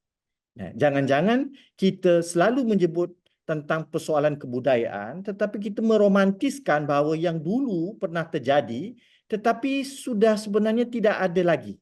Artinya kita sudah mengaku kalah dalam hal ini. Sebenarnya nilai-nilai ini boleh dikemas kini balik dan dibangunkan dan diberikan penakrifan baru. Kalaupun tidak, diberikan paket-paket baru. Ya. Nah, di sini nanti kita masuk dalam persoalan dalam konferensi ini mengajak memikirkan ujungnya itu adalah manusia atau Melayu baru. Dan Melayu baru itu pada inti dari bacaan saya harus memiliki ini. Keilmuan yang mandiri, autonomous knowledge, political economy yang kukuh supaya kita tidak dihentam oleh neoliberal kapitalisme dengan sewenang-wenangnya. Kita ada sisi demokrasi dan pembangunan dan itu berarti juga ada kebebasan. Tanpa kebebasan tidak ada demokrasi, tidak ada pembangunan. Dan yang paling terakhir perlu ada strategi budaya dan pencerahan tradisi yang tadi sebenarnya Datuk Nick telah menyebut persoalan dengan strategi kebudayaan yang berbagai itu. Ya. Baik, jadi sebenarnya teman-teman, kalau masuk dalam gelanggang pembicaraan Melayu baru, saya sudah berapa tahun membicarakan ini, persoalannya adalah kita mesti pandai ya untuk memilih jenis wacana Melayu baru yang mana. Ada Melayu baru ya yang baru kita masuk sebenarnya masih lagi ada terngiang-ngiang ya imejan kolonial tentang Melayu. Dia belum dapat lepas dari situ. Maknanya dekolonisasi pengetahuan belum terjadi. Kedua, Melayu baru sebagai retorik politik. Ini dahsyat sekali. Ini orang politik masuk gelanggang nak Melayu baru tetapi sebenarnya Melayu baru yang hanya hal kekuasaan. Ya. Tadi ada beberapa Datuk Malik sudah menyebutkan tentang ini. Ya. Kemudian Melayu baru sebagai idealisme korporat. Yang mahu itu adalah untung rugi, kekayaan yang menumpuk. Itu bukan Melayu baru yang kita ciptakan. Tapi Melayu baru sebagai falsafah sosial untuk mengangkat rakyat Melayu yang terbanyak, mengangkat pimpinan yang lebih baik, itu yang harus menjadi pendekatan kita. Syekh Husin menyebutkan sini bahawa Syekh Husin sebagai seorang sosiolog dan seorang pendiri pengajian Melayu di Universiti Nasional Singapura mengatakan kedaulatan akal, kesempurnaan moral dan harga diri adalah gelanggang yang perlu dimasuki oleh sastrawan kita di masa ini. Sastrawan itu maksudnya apa? Budayawan, agamawan. Ya, boleh kita perpanjangkan itu untuk menghadapi kekacauan pandangan sekitar masalah-masalah ini. Ilmuwan kita bagaimana? Haruskah kita berdepan dengan persoalan-persoalan ini? Soal Melayu baru bukan sekadar falsafah yang muluk-muluk, tetapi bermula dengan permasalahan yang kita ada hari ini. Ya. Jadi kalau kita lihat konsep Melayu baru itu adalah diagnosa atas permasalahan yang terdapat dalam masyarakat Melayu kontemporari dan ia mengarah kepada rekonstruksi masyarakat ke arah tingkat yang lebih progresif. Ya. Kalau kita masukkan pembicaraan tentang contohlah the new man, ya, manusia baru, itu sangat-sangat dekat dengan persoalan Melayu baru yang diangkat. Saya tidak dapat memutirkan ini, tapi kalau insya-Allah diberi kesempatan ada bengkel, ia boleh diperhalusi. Ya. Jadi kalau kita lihat ya, teman-teman dari Kepulauan Riau ya, yang bangga dengan kemelayuannya, kalau kita lihat memiliki cultural resources yang luar biasa banyak. Ya, persoalan bagaimana perjuangan melawan kolonial, kesultanan yang ada. Malahan kalau kita lihat Kepri sendiri, ya ada 3 pahlawan nasional, ya Sultan Mahmud, Raja Ali Haji, Fisabilillah dan Raja Ali Haji. Bahasa Melayu sebagai bahasa induk, bahasa Indonesia. Kepri sendiri sebagai contoh multikultural Indonesia yang harmonis, ya ada Melayu, Cina, Bugis, orang dan paling menarik sendiri. Kepri itu menunjukkan konsep yang paling jelas, tanah dan air, tanah air, tanah, daratan, air dan kepulauannya, dan orangnya pun duduk di darat dan di laut. Ya. Jadi khazanah yang ada dimiliki oleh Kepri itu luar biasa dan itu saya rasa sangat-sangat membantu apabila kita mengemelikan cultural resources untuk penguatan masyarakat. Ya, ini saya tidak perlu baca sedikit, tidak perlu baca. Ini adalah ujaran-ujaran tentang Melayu baru. Bertaburan, ya, banyak pemikir Melayu telah membicarakan, antara lain adalah seorang sastrawan dari negara saya, iaitu almarhum Muhammad Latif Muhammad, ya, yang mencitrakan tentang Melayu baru itu. Contoh sedikit saja. Melayu baru itu kenal derita bangsa, tidak sombong dan tidak serakah, rela berkorban darah dan air mata demi bangsa dan anak manusia. Melayu baru itu bukan hanya pada lagak dan rupa, rumah istana dan berkereta dari 7 benua, tapi membuang jauh budaya bangsanya dan malu mengaku asal usulnya. Ya, bayangkan ya kritikan dan usulan yang ada dalam ini. Ya. Jadi sebenarnya kalau kita lihat ya dalam wacana kita banyak hal-hal yang seperti pantang Melayu dihina, tidak Melayu hilang di dunia. Ya. Kemana kita nak bawa slogan-slogan ini sebenarnya? Ya. Bagaimana cultural resources ini dapat kita ini? Jadi teman-teman, persoalan yang faham adat, saya rasa ini sangat baik kalau ditinjau kembali. Dan ini adalah hal-hal yang abadi, iaitu adat yang sebenar adat yang disepakati, iaitu adat yang diadatkan, dan adat yang contemporary, yang transient. Ya, ini tidak perlu saya berbagi di sini karena untuk berhemat waktu. Ya. Nah, kalau kita terus masuk ke sini, teman-teman, ya, soal-soal ini, hal berkenaan dengan nanti perbedaan dengan apa yang ditawarkan daripada tradisi feudal ataupun dari tradisi yang lain. Ya, jadi ayo kita sama-sama menggembeling persoalan kebudayaan ini dengan lebih tuntas supaya kita tidak terjebak. Ya, ujung-ujungnya perlu ada, yakni perancangan budaya dan sejarah.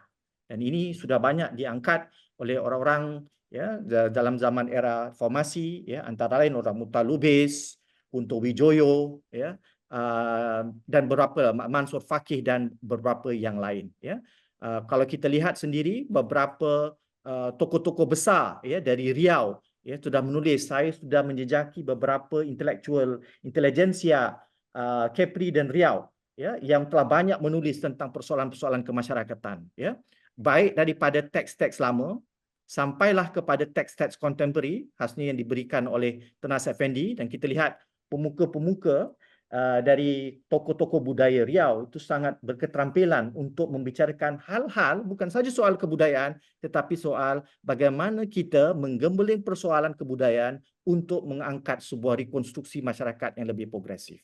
Ya, saya rasa itu kurang lebih dari saya. Ya, maaf tidak dapat kita berlanjutan kerana himpitan waktu sebab zuhur pun hampir tiba. Moga-moga ke depan kita dapat sama berbagi bacaan, berbagi pendapat dan berbagi tulisan, dan saya sendiri dengan rendah hati mahu belajar dari datuk-datuk profesor di Kepri sana, khasnya di Natuna. Sekian, wabillahi taufik wal hidayah, wassalamualaikum warahmatullahi wabarakatuh. Terima kasih. Waalaikumsalam warahmatullahi wabarakatuh. Yan, aplaus dulu ya untuk Tuan Dr. Azhar Ibrahim yang narasumber terakhir kita atau pemateri terakhir kita. Baik, sebelum kita tutup, Bapak-bapak, Ibu-ibu yang hadir, karena mengingat waktu, kita coba untuk hanya membuka satu session saja dengan masing-masing narasumber hanya satu pertanyaan saja yang boleh kita lakukan karena memang terbatas waktu karena kita mulai tadi hampir jam 10 kan 40 lebih menit kan.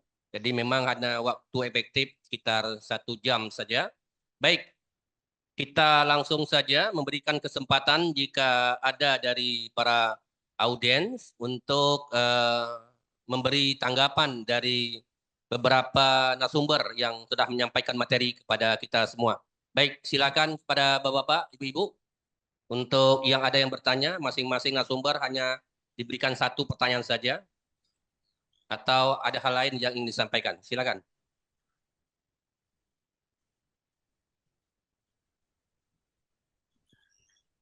Silakan dari kalangan mahasiswa, dosen, atau dari para undangan yang hadir jika ada.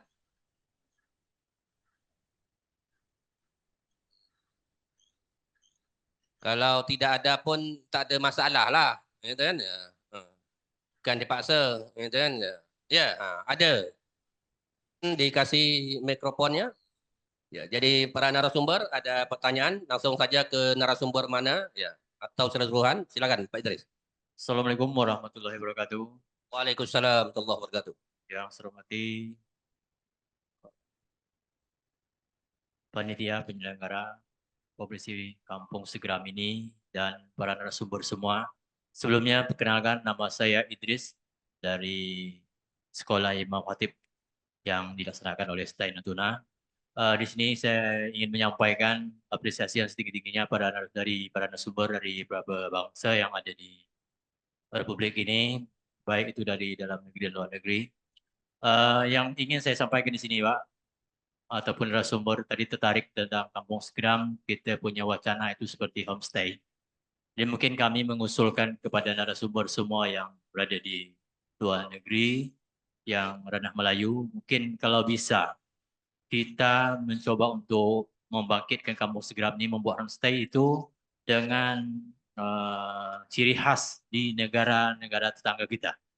Mungkin seperti Singapura, mungkin seperti apa homestay-nya kita buat di sana. Mungkin di Thailand kayak apa modelnya kita coba bangun di Kampung Segeram. Mungkin kalau memang kita punya dana masing-masing, kami mohon juga mungkin dari datuk-datuk semua dari narasumber bisa mengucurkan dananya untuk kita bangun di Kampung Segeram.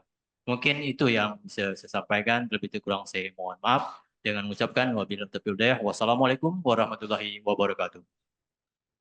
Baik, terima kasih pada Pak Idris. Sekali lagi, ada lagi yang lain? Silakan. Kalau kita tidak ada, kita coba memberikan kesempatan kepada masing-masing narasumber. Tadi sudah jelas atau ini saya ulangi. Beliau mengusulkan bagaimana setiap daerah yang memiliki ciri khas daripada homestay. Ya, ini bukan home sate ya, homestay. Ya, untuk masing-masing untuk melakukan kolaborasi, ya, membuat homestay-nya di Segeram, ya, untuk ciri khasnya. Silakan tanggapan dari narasumber. Dari Thailand dulu, Nek Rakib, Abdul Rakib, silakan. Assalamualaikum warahmatullahi wabarakatuh. Waalaikumsalam warahmatullahi wabarakatuh. Sebagai homestay, bagi saya tak perlu Kampung Segeram adaptasikan dari Singapura, dari mana-mana saja, tetapi Kampung Segeram mesti ada homestay identitas kos bagi Kampung Segeram. Maksudnya jika Kampung Segeram menelayan, jadi akan lebih kepada nelayan. Contoh di Thailand, kalau yang di atas bukit, itulah bukit lah. Jadi duduk sebagai orang bukit. Kalau di laut, sebagai orang laut. Tetapi, contoh, Kampung Segeram, kelebihannya kepakaran orang Segeram mungkin walaupun nelayan tradisional, tapi pakarnya pakarnya nelayan. Mungkin ada orang-orang wisata dari luar yang ingin coba cara hidup orang nelayan. Cara hidup orang nelayan. Bagi saya, jika mau contoh, jika Kampung Segeram akan mengambil contoh homestay macam Singapura, jadi orang Singapura tak perlu pergi lagi karena di Singapura sudah ada. Orang Thailand tak perlu orang Thailand pergi karena orang Thailand sudah ada. Jadi mesti ada identiti sendiri, yaitu orang Kampung Segeram. Itu saja. Karena satunya pariwisata itu Thailand agaknya lebih ke depan lah. Nah, kalau Singapura itu lebih kepada tempat shopping, tempat lebih kepada perbandaran lah, kepada kekotaan lah. Nah, kalau Thailand itu lebih kepada alam sekitar, lebih kepada.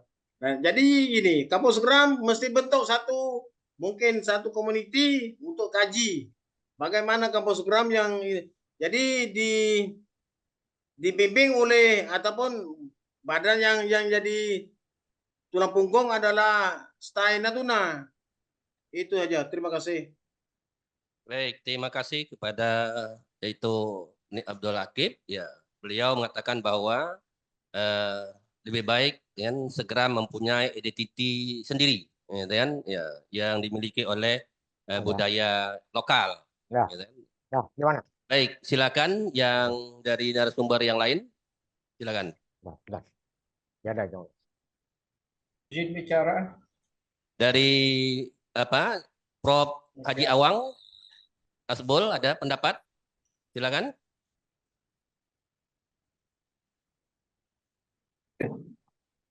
Bismillahirrahmanirrahim.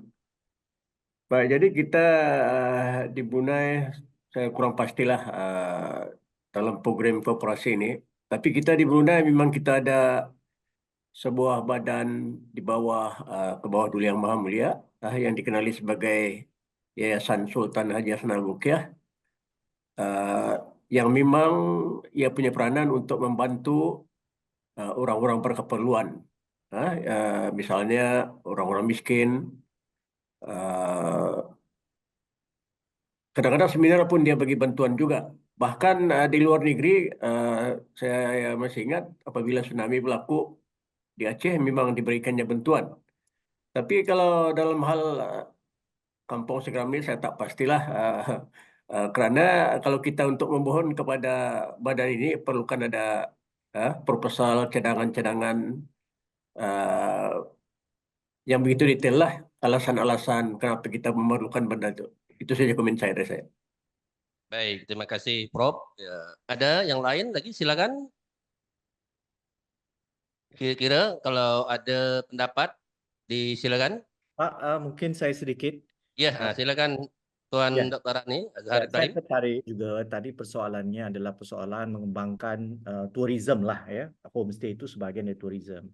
Tapi tourism ini kita tahu juga bila tourism masuk ada juga sisi-sisi yang tak jelas nanti ya. Tapi tadi Tuan Nick juga menyebut tentang think tank ya. Sebenarnya saya rasa antara itu think tank tu lebih diperlukan ya, diperlukan sebab memandangkan dunia maritim di mana Natuna terletak secara strategis itu diperlukan. Mungkin satu hari kita bayangkan Natuna dan Kepri sebagai kepulauan, negeri kepulauan dalam Republik Indonesia. Itu kita bayangkan, boleh ya Tuan Nick saya tambah satu mimpi. Nah, kalau kita lihat Caribbean itu menjadi titik tolak, ya, dia archipelago juga, tapi adalah tempat di mana banyak pemikir besar. Ya, kalau kita lihat semua pemikir besar postkolonial ya, itu datangnya dari Caribbean. Ya, kita nampak mereka miskin, tak ada apa-apa, tetapi secara wacana intelektual mereka adalah yang terkedepan, ya, malah berani menggugah ya wacana Euro Amerika. Bayangkan satu hari lagi ya, Kepri memainkan peranan ini dan itu memerlukan pusat think tank yang luar biasa, yang hebat. Nah, itu kalau masuk rumah tumpangan seperti itu adalah sebahagian daripada think tank di mana orang berkumpul nanti ya, berbagi ilmu, membangun ilmu, dan saya rasa ini adalah satu kemudahan yang tidak mustahil. Tapi perlu pendanaan yang besar dan gabungan antara pemerintah dan swasta diperlukan. Perancangan intelektual, perancangan kebudayaan menjadi asas yang paling penting. Terima kasih. Baik, terima kasih Tuan Dr. Azhar Ibrahim. Baik, Prof. Saya, ya. Abdul Malik. Saya boleh, Tuan Moderator? Silakan. Iya, terima kasih. Bahwa pelancongan atau pariwisata itu salah satu sektor, walaupun sekarang itu merupakan sektor yang sangat penting ya dalam era modern, ibu-ibu, bapak-bapak semuanya. Ketika kita membangun katakanlah sektor pariwisata untuk Segeram, maka ikon Segeramnya itu harus tampil. Soal menghadirkan juga ikon katakanlah tadi Thailand, Malaysia dan sebagainya itu bisa-bisa saja dalam arti menghadirkan kembali saudara-saudara kita di kawasan-kawasan lain yang ada hubungannya dengan Segeram, ya. Tetapi saya kembalikan bahwa pariwisata ini harus dirancang sedemikian rupa, jangan sampai terjadi nanti, ini banyak terjadi terutama di Kepulauan Riau, ya. Akhirnya kita jadi kuli saja, jangan, kita menjadi tauke. Itu mestinya, ya, baru kita namanya membangkitkan kemampuan wataniah itu, anak watan. Nah, jadi kalau kita mengandalkan modal swasta segala macam, itu Natuna banyak sekali orang yang mau ya Kepulauan Riau ini. Nah, belajarlah dari apa yang terjadi di kawasan-kawasan lain di Kepulauan Riau ini. Akhirnya anak negeri kan hanya tukang tengok saja.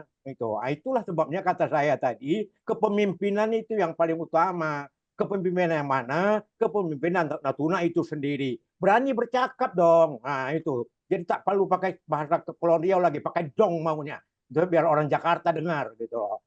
Berani bercakap. Ya, kita disebut perbatasan terluar yang menjaga NKRI, tetapi kita disia-siakan.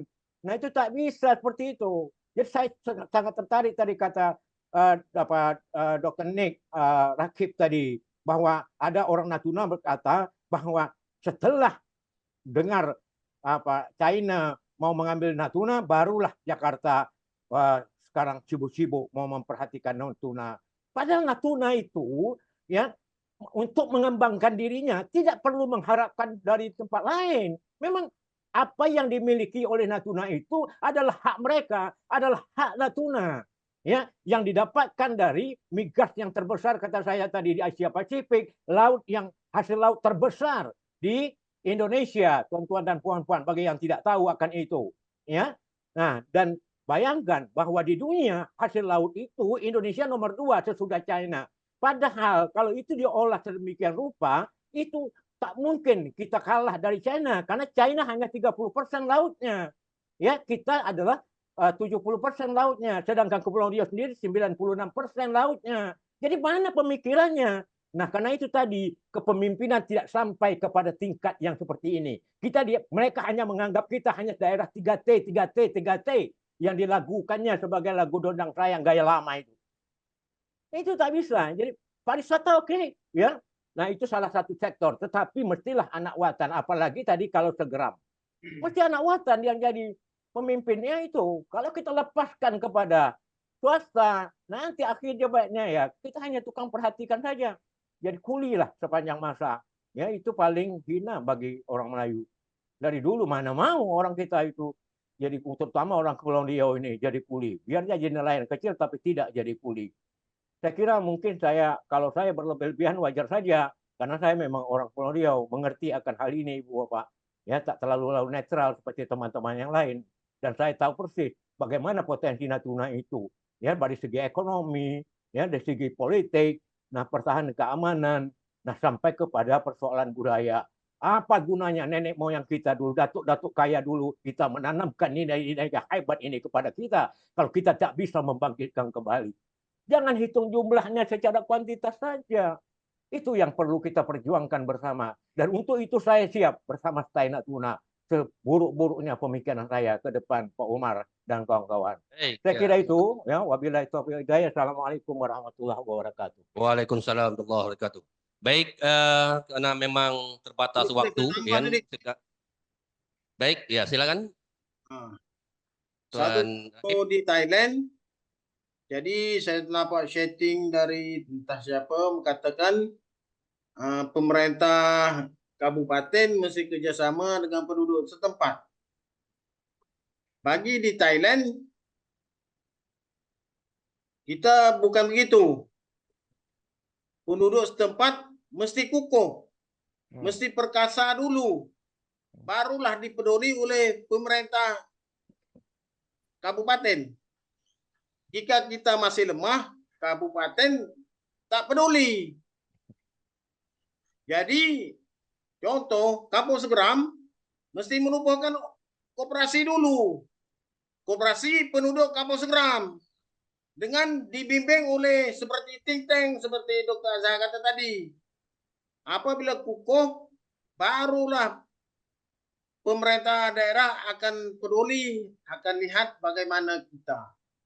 Dan satu lagi bagi Kampung Segeram, saya tak pasti Stai Natuna pernah buat statistik atau tidak. Berapa orang penduduk Kampung Segeram bisa berbahasa Inggris? Berapa orang penduduk Kampung Segeram bisa bahasa Cina? Berapa orang Kampung Segeram bisa bahasa Arab?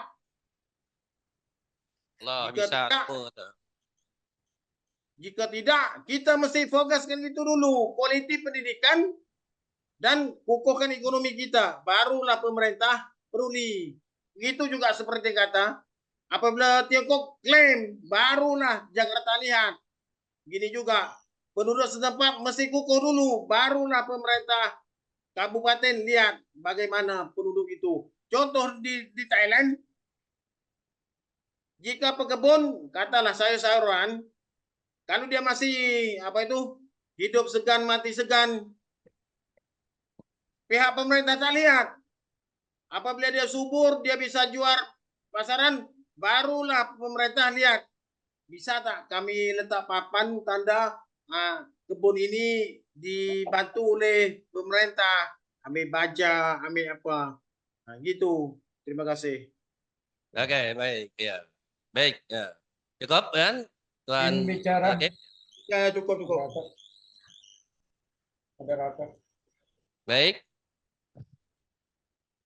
Baik, para hadirin, dan kita beri aplaus dulu untuk narasumber kita, yaitu ada Prof. Dr. Haji Awang Asbol bin Haji Ismail, ada Tuan Nik Abdul Rakib bin Nik Hasan, dan Tuan Dr. Azhar Ibrahim, serta Profesor Dr. Abdul Malik yang hadir pada sesi pertama ini, yang sudah memberikan materi kepada kita semua sebagai bermanfaat bagi kita. Dan Bapak-bapak, Ibu-ibu, para hadirin, sudah kita dapatkan hasil dari materi yang mereka berikan, bahwa untuk menjadikan suatu daerah itu berkembang, maka yang paling penting adalah pemimpinnya. Itu yang menjadi tracing. Yang kedua adalah bahwa kita tidak hanya sebagai NATO, yaitu no action, talk only. Jadi tidak ada action tapi banyak bual. Itu kata Nik Abdul Rakib cakap. Ini bukan saya cakap deh. Sebenarnya saya cakap juga, cuba nyampai cakap Ben. Itu yang paling penting dari materi tadi.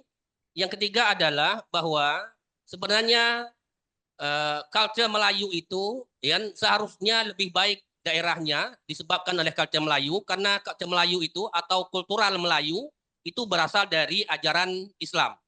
Maka seharusnya daerah-daerah Melayu itu lebih berkembang dari daerah yang lain. Itu juga disampaikan oleh salah satu narasumber kita, yaitu dari Haji Awang. Saya kira itu dari saya. Saya lagi beri aplaus dulu untuk narasumber kita semua. Baik, untuk itu kita tutup sesi pertama ini karena waktu zuhur kita sudah lewat, dan insya Allah kita akan sholat zuhur dulu dan istirahat. Sekali lagi kami terima kasih kepada para narasumber yang sudah hadir pada sesi pertama ini. Dan mohon maaf, kita akan selesai dulu untuk saya tutup untuk sesi pertama, dan insya Allah akan lanjutkan untuk sesi kedua setelah istirahat dan isoma. Dan mohon maaf jika ada yang hilaf dan salah. Al-afu minkum, wassalamualaikum warahmatullahi wabarakatuh. Waalaikumsalam warahmatullahi wabarakatuh.